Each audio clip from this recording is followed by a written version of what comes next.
You're listening to the Today's Family Lawyer podcast, the leading source of daily news and insight for family law practitioners in England and Wales.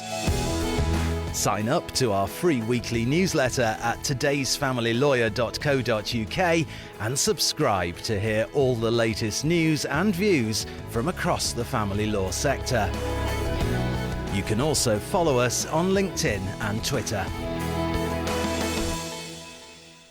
Hello, welcome along to the latest Today's Family Lawyer podcast. Today, we're talking cohabitation.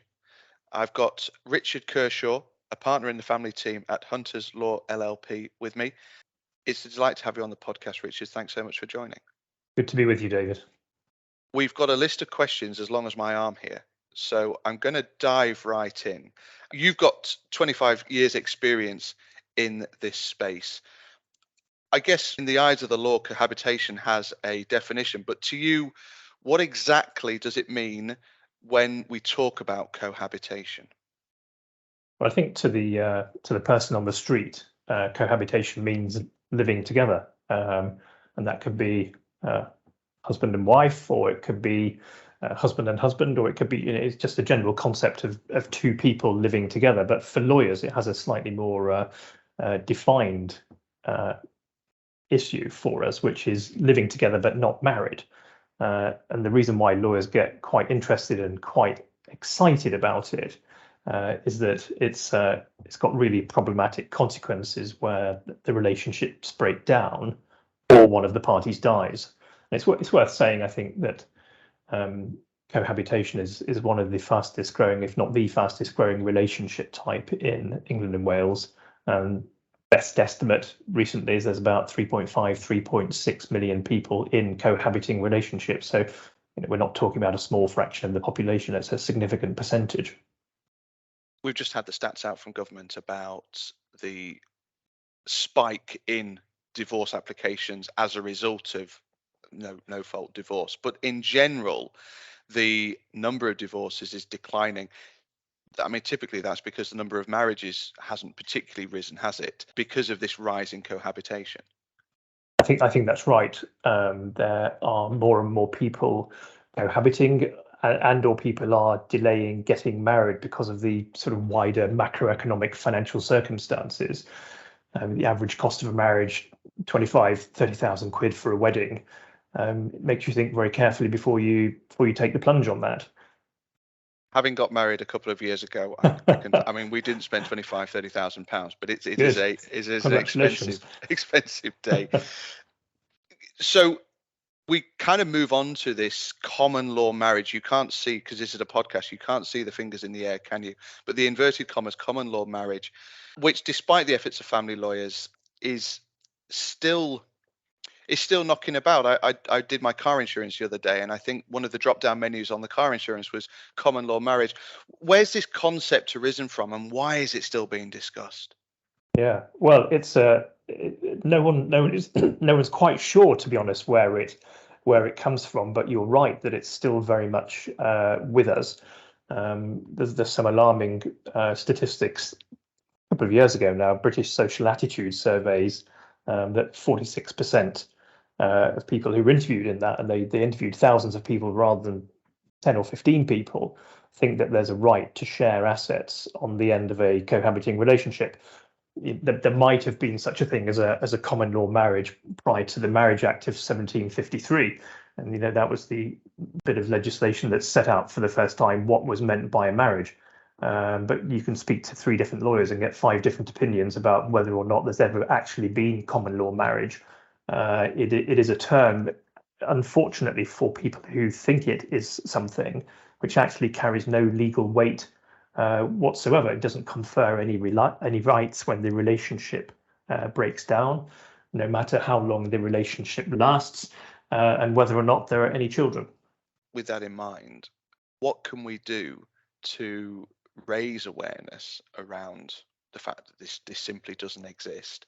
How can we dispel the myth around common law marriage? I guess that's probably $1 million question, isn't it? It is $1 million question. I think lawyers have been trying to do it for a long time, and there have been attempts to get some legislation on the statute books going back at least 15 years. But I mean, people who are subscribers to Martin Lewis's Money Saving Expert weekly email would have had an email from him last week, and the headline topic in that email was about this sort of issue. So you have someone who's got the heft and the gravitas of MSE and Martin Lewis getting onto it.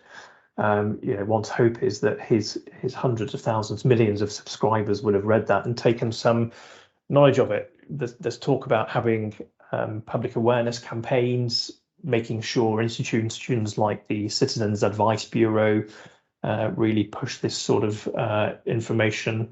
Public awareness generally, it depends how sort of state interventionist and top down you want to be in dealing with this. And there's always a tension, isn't there, between letting people have the autonomy to work things out for themselves, and then having a more state interventionist approach. For example, a piece of legislation which seeks to codify for the first time what should actually happen upon the breakdown of a cohabiting relationship. Speaking of which, a cohabitation bill was introduced in 2020, but has made no or very little progress. For something that within the law seems to have such widespread support, why can't we get it any further than where it sort of sat on the shelf? Yeah, it's a head scratcher for lawyers and a source of significant frustration. It's stalled in the House of Lords. It's not moved anywhere for a significant period of time. There's been lots of attempts to reform the law as it relates to financial remedies, ancillary relief, what happens on a divorce. And so I think that the cohabitation rights bill is one of a series of attempts by successive governments to try to change legislation in this area, which for whatever reason doesn't seem to have much political appetite. I suppose one could be relatively political about it and say that reforming the law as it applies to cohabitants might not play well in certain sections of certain parliamentary constituencies. I probably won't go any further than that for the state of this podcast. I mean, it's clearly something that's pretty low on the agenda. The government at the moment, well, probably the less said about that, the better, but there's clearly a significant amount of distraction for His Majesty's government at the moment. And I think that eventually there will have to be some statutory reform and some state involvement in this area.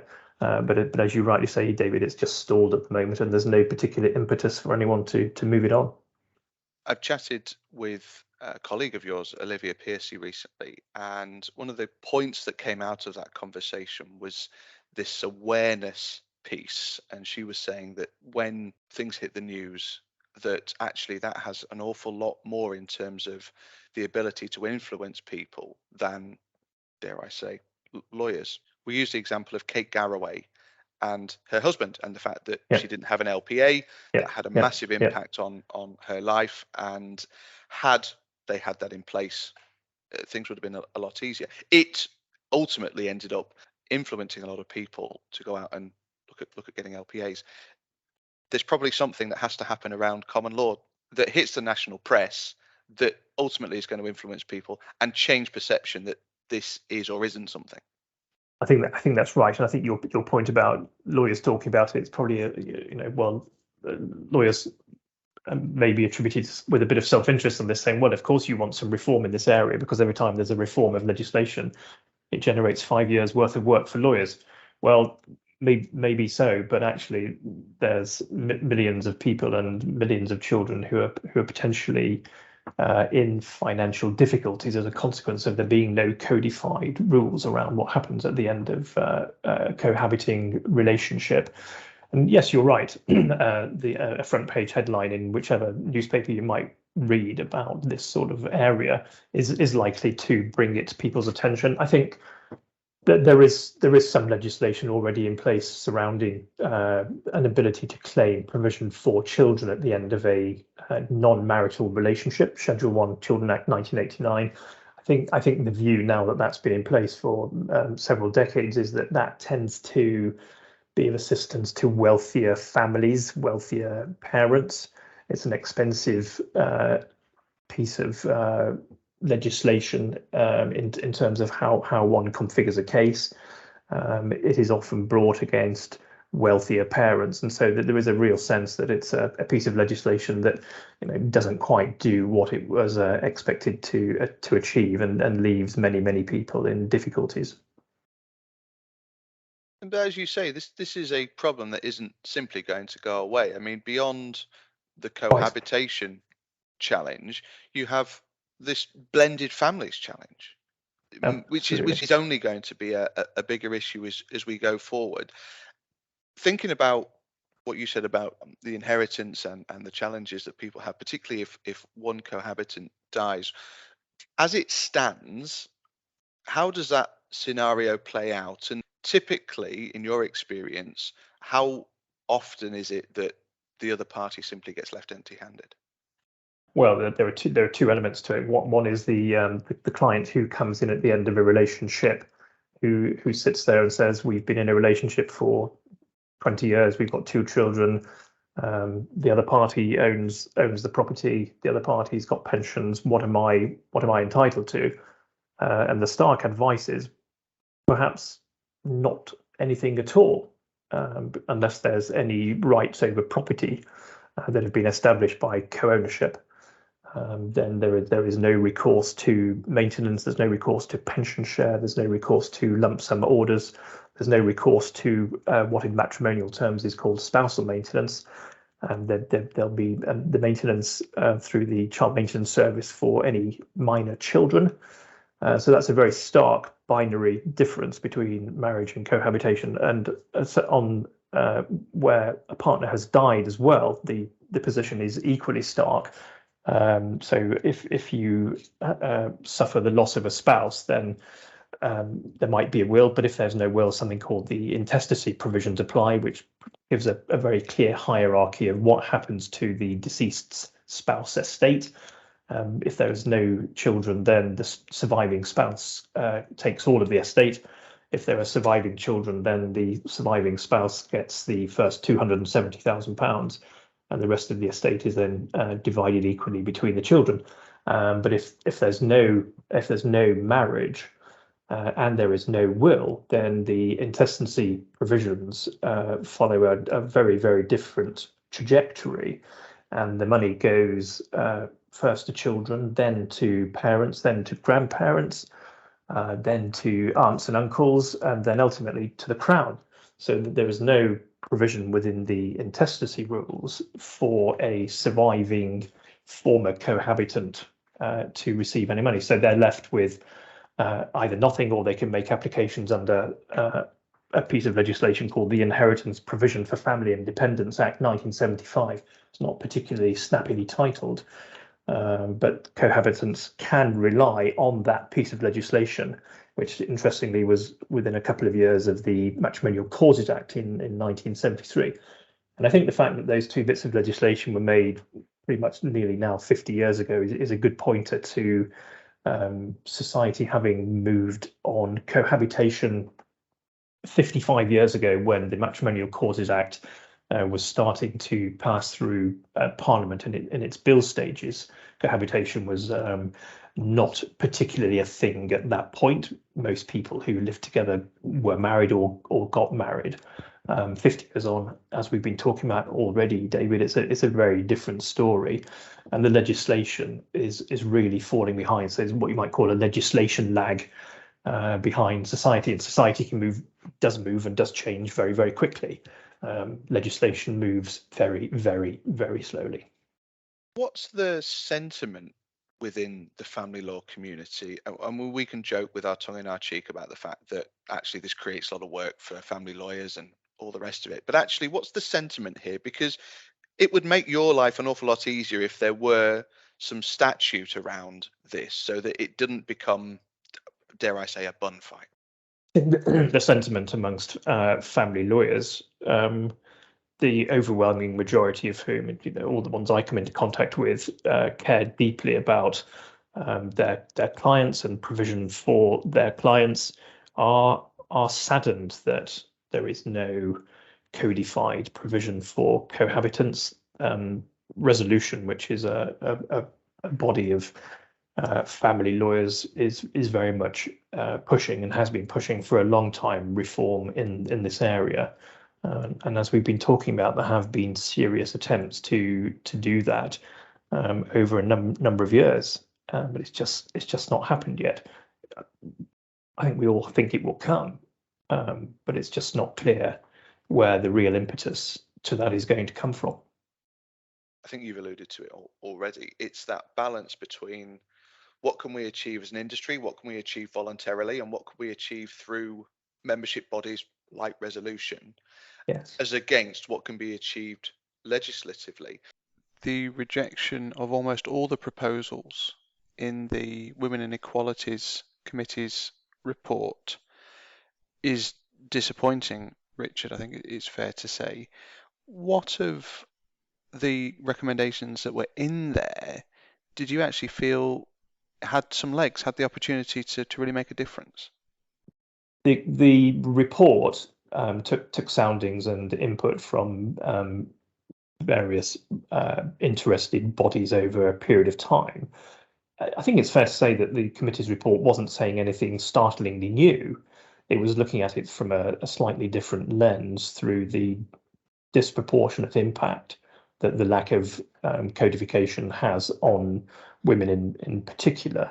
And one of the resolution members, Graham Fraser, who particularly is very hot in this area, gave evidence to the committee and made reference to the disproportionately adverse effect that this has on women's mothers in particular.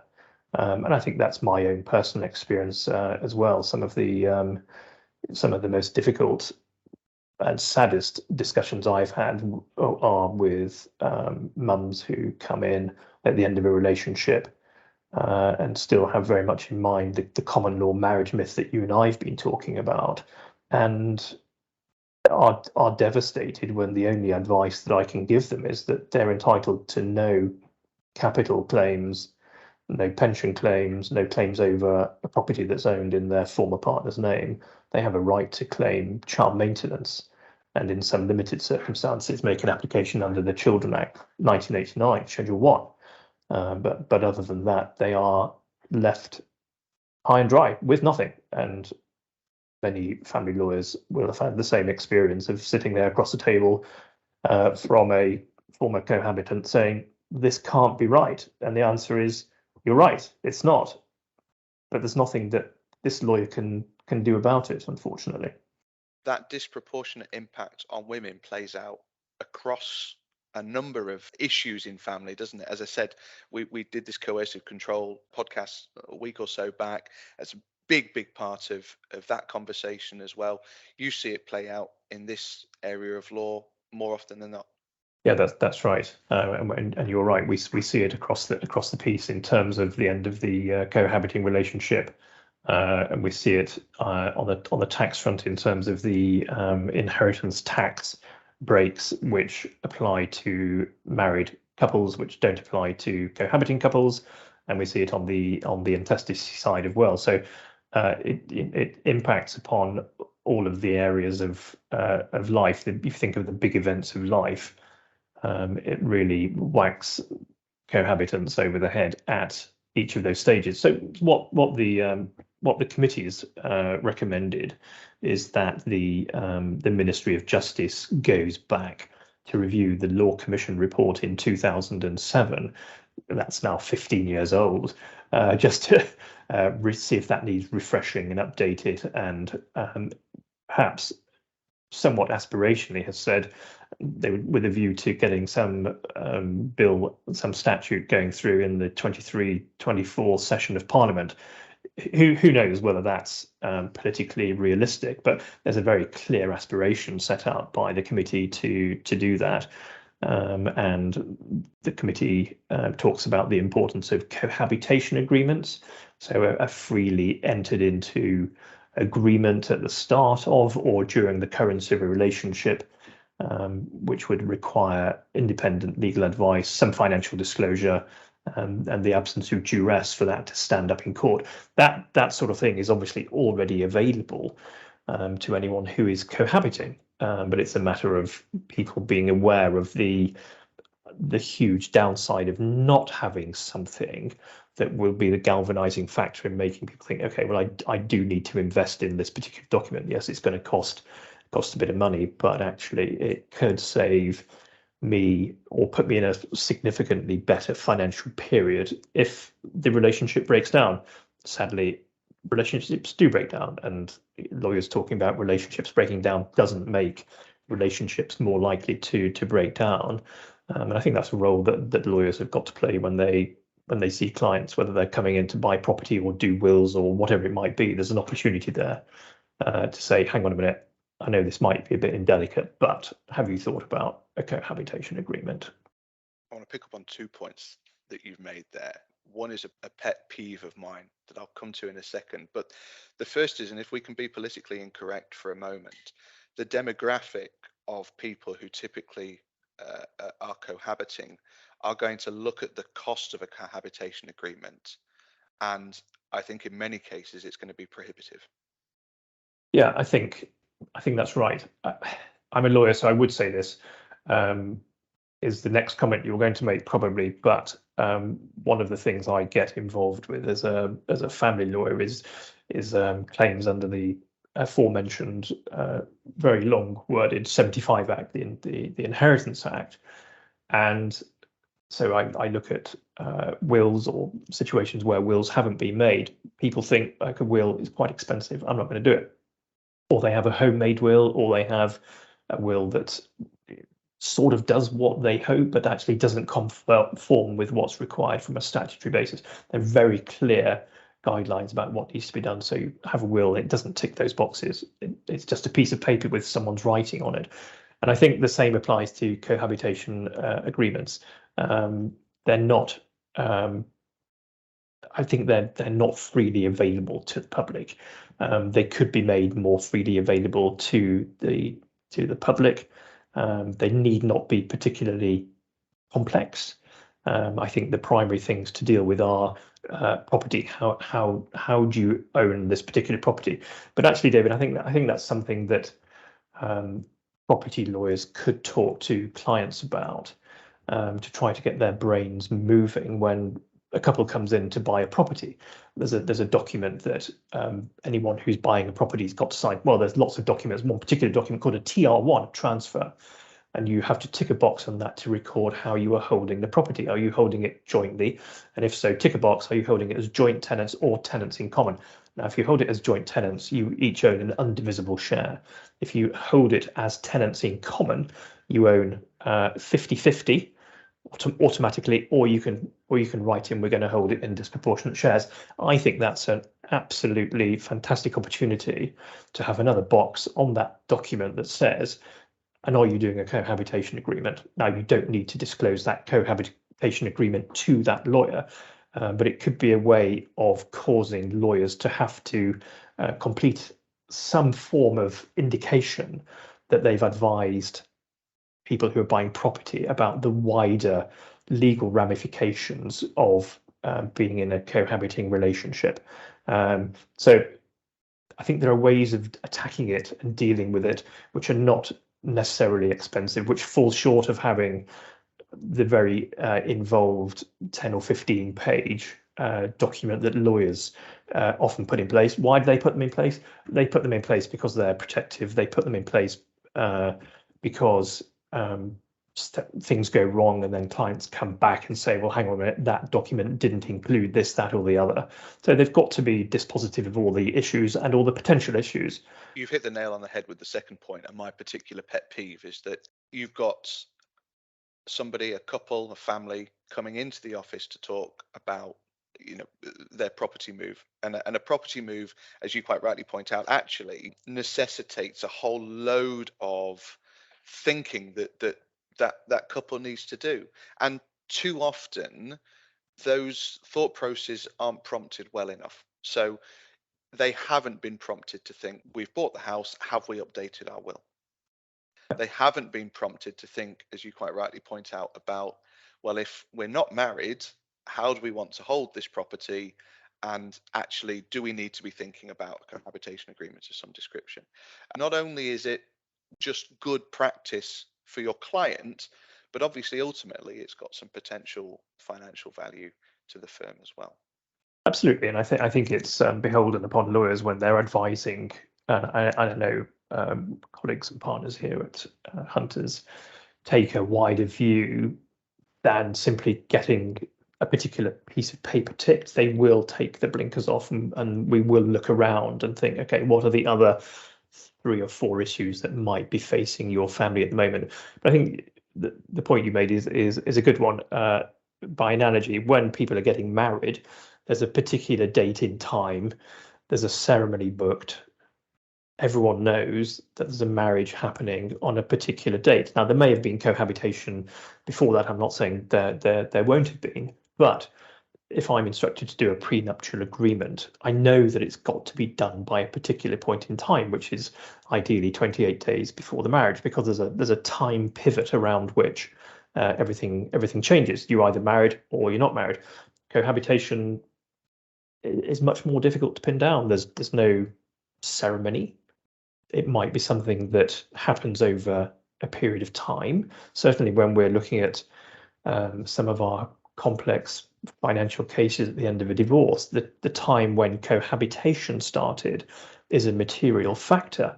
And there can often be pages and pages of argument between lawyers and evidence at trial about precisely when a cohabitation started. And there's no agreement amongst the judges about how you define that period of time. And it might make a big difference. For example, if shares were awarded at a particular point in time, one party will be saying, oh, well, that was before we started to cohabit. The other will be saying, no, we'd started cohabiting by then. We're sleeping together, and you'd invited me to Paris with you for a weekend, that sort of thing. So cohabitation it does have that fluidity about it. Everyone knows looking back when they think it started, but what tends to happen when relationships break down is that people's views change, and there will be disagreement about when the cohabitation started. So if we do get into legislation, and I really hope that we do, there will still be the scope for argument amongst the former couple about when a particular cohabitation started. Having talked about cohabitation relatively generally, I sense that we could probably do a whole podcast about when cohabitation started. Absolutely. So we're running out of time, and we'll leave that conversation for another time. It's been an absolute joy to have you on the podcast. Thank you so much for joining. Thanks so much, David. The Today's Family Lawyer podcast is available on your preferred podcast provider. It's also available on todaysfamilylawyer.co.uk. My thanks to Richard. Thank you for listening, and we'll see you again soon. You're listening to the Today's Family Lawyer podcast, the leading source of daily news and insight for family law practitioners in England and Wales. Sign up to our free weekly newsletter at todaysfamilylawyer.co.uk and subscribe to hear all the latest news and views from across the family law sector. You can also follow us on LinkedIn and Twitter.